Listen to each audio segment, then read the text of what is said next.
Well, I'm thrilled to be in the Flourish Studios here at CBF General Assembly with three alumni, alumina. I never remember the plural, but I'm thrilled here to be with three of you all. If you can introduce yourself and tell us where you're currently serving, specifically the location or church or the ministry in which you are currently participating in. I'll start with Laura. Thanks. My name is Laura Edgar, and I am in Auburn, Alabama, and I am on staff at Auburn First Baptist Church as associate pastor for youth, college, and young adults. And I also am the editor for D365. Wonderful. Thank you, Laura. Leanne? I'm Leanne Armstrong, and I graduated May the 11th. And I also am from Auburn, Alabama. I'm a member of Auburn First Baptist Church, but my ministry context is the wild, so I'm out there in the wild right now. I like that. Yeah. Roger, are you in the wild? I'm in the wild. I am in the wild. Tell us who you are and where you're currently serving. Sure. I'm Roger Jasper, and I'm a 2012 graduate, I think. I think that's right, doing the math. And I've been pastor of Living Faith Baptist Fellowship in Elizabethtown, Kentucky it'll be 14 years this Sunday. Congratulations. Yeah, and I won't be there, but. And you won't be there. Fair enough. Well, we are so happy that you all are with us. One of the questions that we really want to hear answers to is tell us about your BSK experience, your MDiv, your community. Tell us what that was like. We have recent, we have older-ish alum, so anyone can just jump right in. Leanne, you're the newest. It should be the freshest. Yeah, maybe I haven't forgotten anything yet. My experience was exactly what I needed. I was looking for an all online but live synchronous experience. And BSK provided that. I was also looking for an online experience that would provide community. And I know those are not always easily found together. And I was delighted that BSK provided that for me. I was also looking for a school that would intentionally provide an environment that would raise up a diverse community, that would promote and celebrate diversity. And I did not know ahead of time that BSK would be that seminary. And I'm forever grateful that it was. Thank you, Leanne. Laura, you want to share about your experience at BSK? Yeah, it was a wonderful experience. At the time I went to seminary, I was working at a church in Nashville, and so one of the great things about BSK for me at that time was I could take a full load of classes all day on a Monday, and then I could also work at the church the rest of the week. And so I commuted back and forth for a couple of years, and then eventually moved to Kentucky to finish seminary. And it was just such a wonderful sense of community and a supportive environment. I had never really thought about preaching before, and of course everyone has to take a preaching class, and that helped me learn something new about myself. I just really enjoyed that, and then BSK helped provide opportunities for me to get to practice preaching and do that in several churches around Kentucky, which was a great experience. The friends I met at BSK are still, dear friends today, and I couldn't do what I do without having that community, even though we're spread out all over the United States, but still to have those connections and be able to lean on the friends I met in seminary is what helps me get through even now. So I'm really grateful that BSK fostered those relationships. Thank you, Laura. Roger? Yeah, I wasn't at the very beginning, but I wasn't too far after. So I was on the second location of BSK when I started. I wasn't in the basement of Calvary or whatever, but I was at Lexington Theological Seminary when they still had a campus, and it was nice to be back in school. It was nice to be thinking about academic things again, and it was not online. But as a matter of fact, the professors were all vehemently opposed to any online interaction at the time. You couldn't even be sick and Zoom in or something, Oh.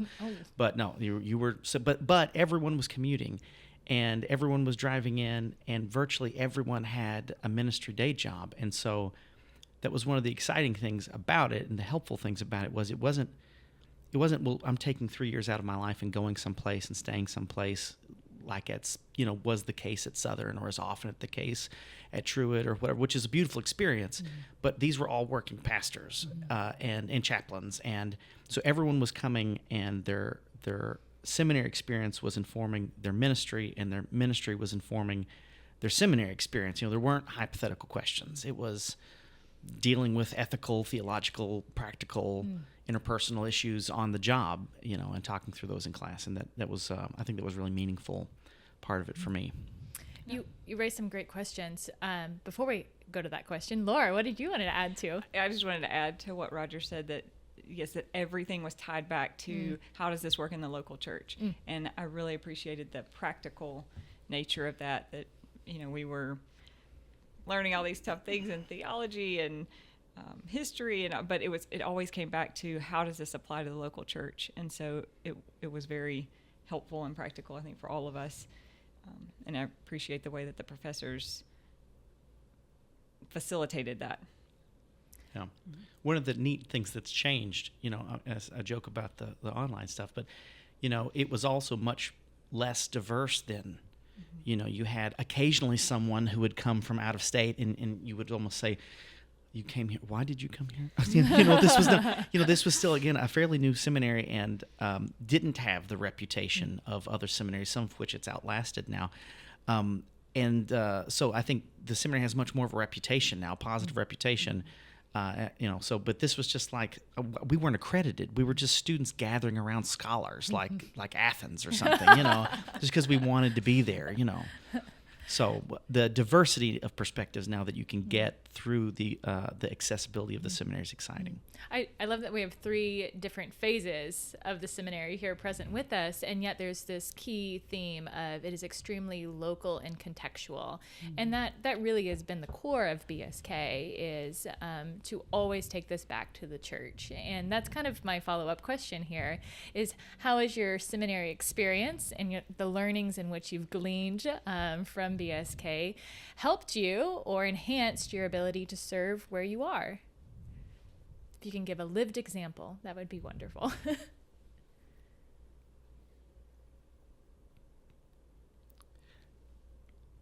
I used to kind of panic sometimes because I would think you've learned a lot, and am I going to be able to recall something about pastoral care? You know what I mean? Mm-hmm. But what I quickly found out is, that's the difference between information and formation, and that you were just formed by a lot of the community and the instruction and the really gifted professors. I think about Rick Landon and Wade Rowett and learning pastoral care from those men. And so it just becomes part of who you are and much more intuitive than trying to recall something from the DSM. You're just responding intuitively to people's crises because you've been formed. And you've been in your context at Living Faith for a long time. And I'm sure your intuition has grown as you continue to glean based upon what you've learned at seminary, but also learn new skill sets as well. Sure. And I think it is a testimony to your own ministry that you've been there that long. I've outlasted most of them. You've outlasted. We won't put that in the recording. Laura, Leanne, would either one of you like to share?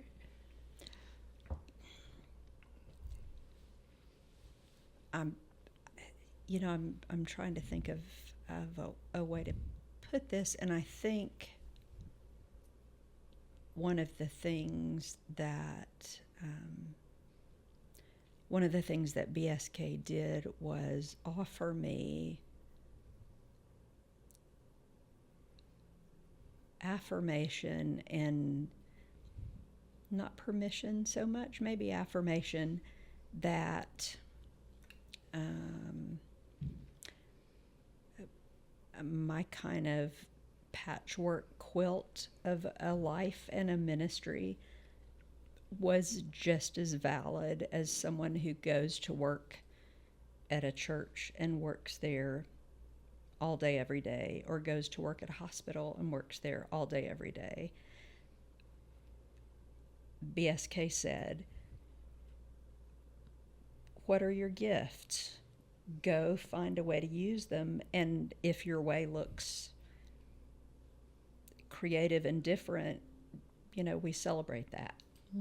And I think I knew that, but to hear someone say that's valid was lovely. And equally called. Yes, absolutely. And here, having my institution say that to me too was a wonderful thing. Thank you. Yeah. Laura? I think, again, going back to how everything came back to what does this look like in the local church. So they were teaching us to think in that way. And another thing, I feel like we used to talk about this a lot, that at BSK, they weren't trying to tell you what to think, but to teach us how to think and how to ask questions and how to listen well.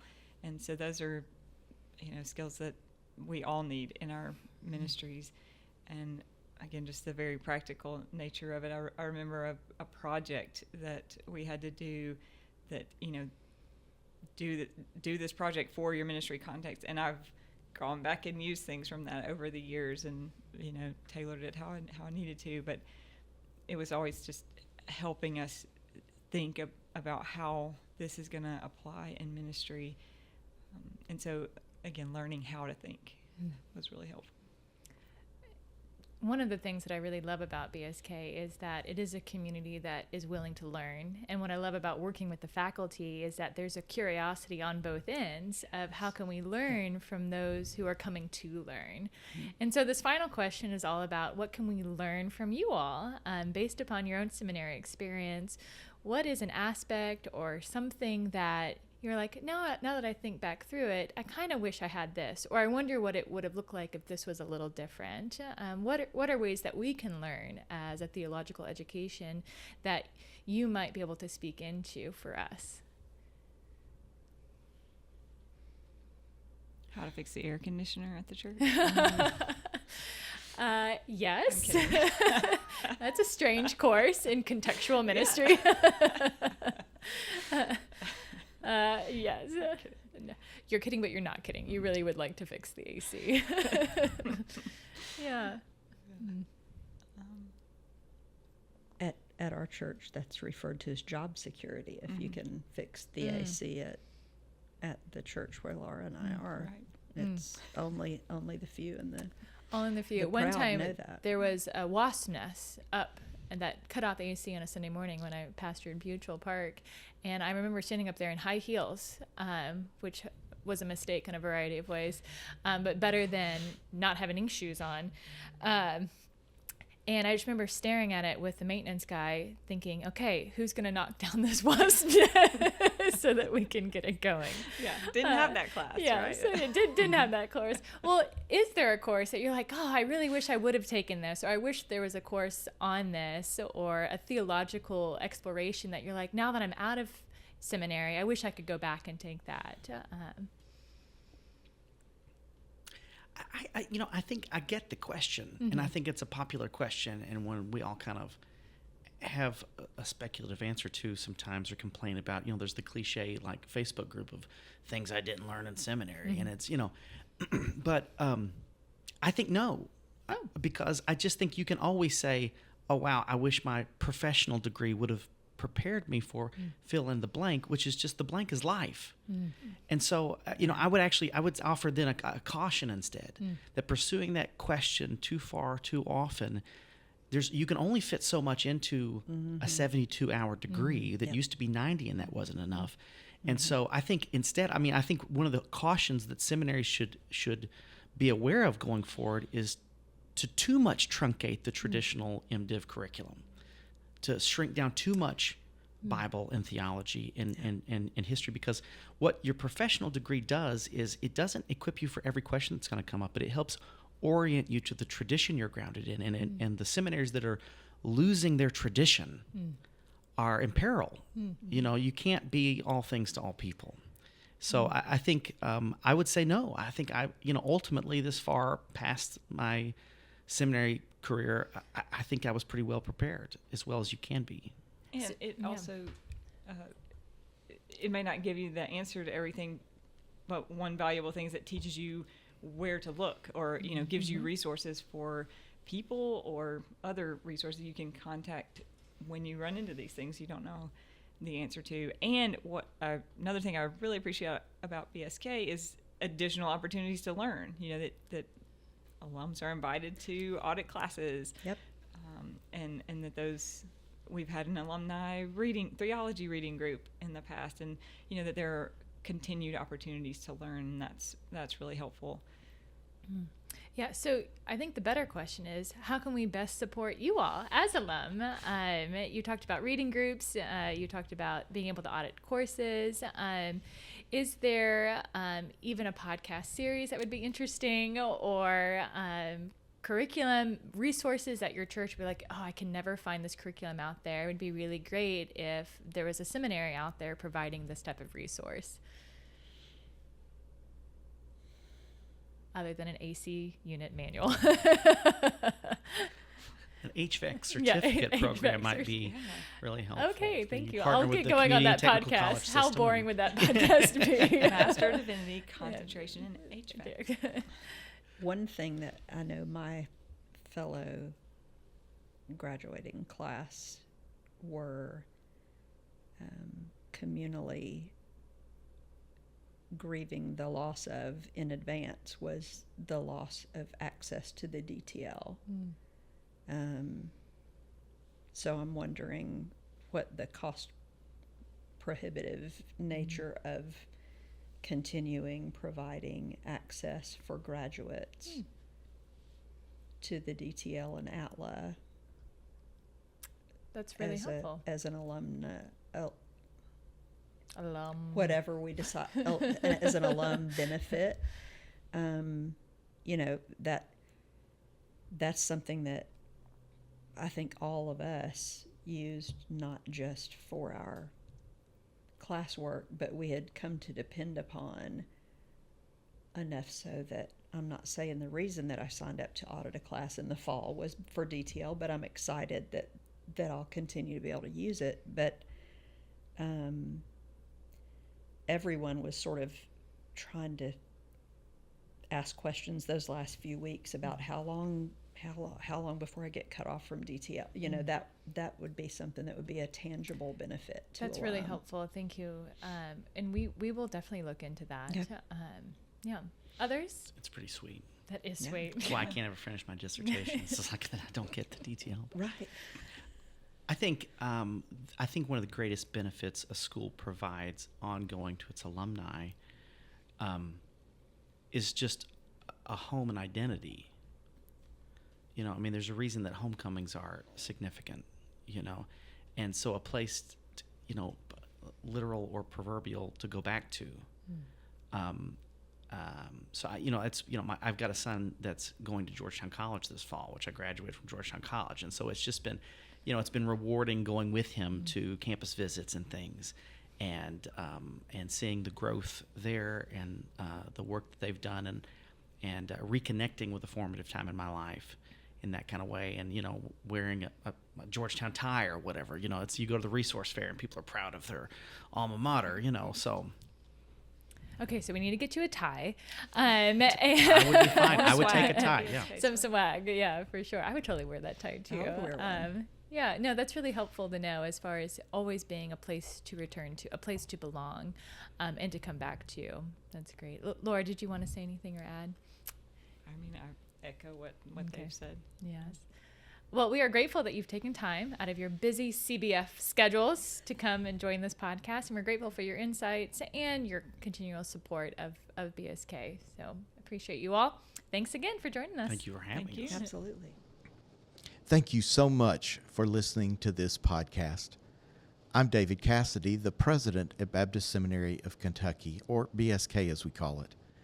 If you've enjoyed this podcast, I hope you will take a moment to make a contribution so that we can continue to make excellent content like this podcast and so many others that we have planned. You can do so by going to bsk.edu and click on the Give button. Thank you so much for your support.